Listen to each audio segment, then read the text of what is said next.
ప్రేమించిన ప్రియుడి కోసం యువతి మౌన పోరాటం చేసిన ఘటన డాక్టర్ బిఆర్ అంబేద్కర్ కోనసీమ జిల్లా కాట్రేని కోనలో వెలుగు చూసింది. తనను ప్రేమ పేరుతో శారీరకంగా అనుభవించి మోసం చేశాడంటూ బాధిత యువతి రోడ్డుకెక్కింది. కాట్రేని కోన మండలం తహసీల్దార్ కార్యాలయం ఎదుట దళిత యువతి రిలే నిరాహార దీక్షకు దిగింది.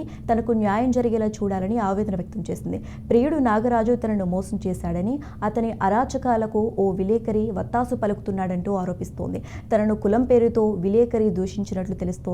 ప్రియుడితో వివాహం జరిపించాలని ఆవేదన వ్యక్తం చేస్తోంది.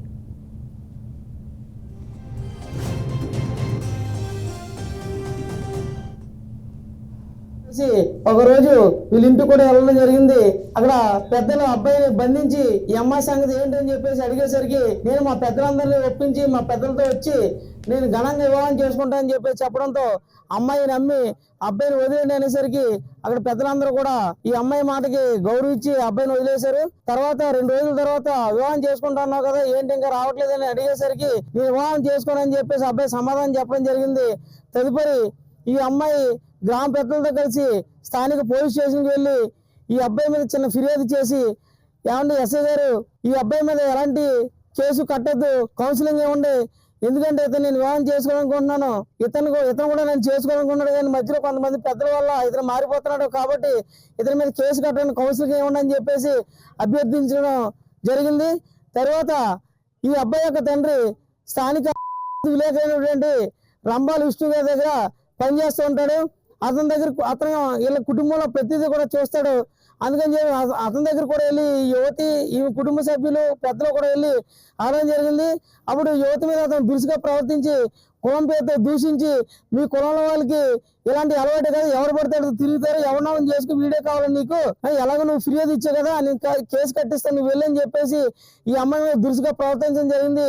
ఈ అమ్మాయి తీవ్ర మనస్తాపం చెంది ఇంటికి వెళ్ళిపోయింది. సాయంకాలం స్టేషన్కి వెళ్ళేసరికి ఎస్ఐ గారు కేసు కట్టేయండి అని చెప్పేసరికి ఈ అమ్మాయికి ఏం చేయాలో తెలియక ఈ యొక్క బీద కుటుంబ పరిస్థితి దృష్ట్యా ఈ అమ్మాయి ఆత్మహత్య ప్రయత్నం చేసింది. మేము అందరం స్పందించి ఆసుపత్రిలో జాయిన్ చేయడం జరిగింది. ఆసుపత్రిలో కూడా నా ఆత్మహత్య ప్రయత్నానికి కారణం రంబాల విష్ణువే, ఇతని వల్లే కేసు కట్టారు, లేకపోతే కేసు కట్టరు, ఇతను పలుకుబడిని ఉపయోగించి కేసు నమోదు చేయించి నా జీవితాన్ని నాశనం చేశాడు, పైగా నన్ను కులం పేరు దూషించి నాతో వచ్చిన వాళ్ళందరూ అవమానించాడు, నన్ను కులం పేరు దూషించాడు. కాబట్టి ఇతని మీద SC/ST అట్రాసిటీ కేసు కింద అట్రాసిటీ కేసు నమోదు చేసి నాకు ఆ యువకుడితో వివాహం జరిపి నా జీవితాన్ని కాపాడమని చెప్పేసి ఈ అమ్మాయి కోరుకుంటాం. 2 సంవత్సరాలు మట్టించి లవ్ చేసుకున్నాం. రోజు మా ఇంటికి వస్తే మా పేరెంట్స్కి దొరికాడు. నేను పెళ్లి చేసుకుంటాను, అమ్మాయిని పెద్దని తీసుకుని వస్తానని వెళ్ళిపోయాడు. నేను ఫోన్ చేస్తే రావట్లేదంటే నేను చేసుకోను, ఏం చేస్తావో చేసుకో అన్నాడు. కాట్రకోణం పోలీస్ స్టేషన్ కంప్లైంట్ ఇస్తే కౌన్సిలింగ్ ఇవ్వండి, కేసు కట్టకండి అని చెప్పాను.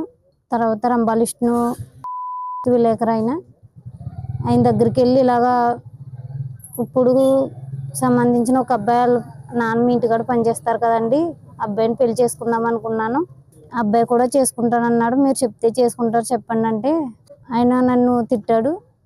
మీ జాతులకు అలవాటే కదా, ఈయన కాకపోతే ఇంకొకరిని చేసుకుంటారు, నువ్వు వీడే కావాలని అంటున్నావేంటి, నేను కేసు కట్టించేతాను వెళ్ళిపో, వేరే వాడిని చూసుకుని చేసుకో అని నన్ను గెంటేశాడు ఒకటిలో నుంచి.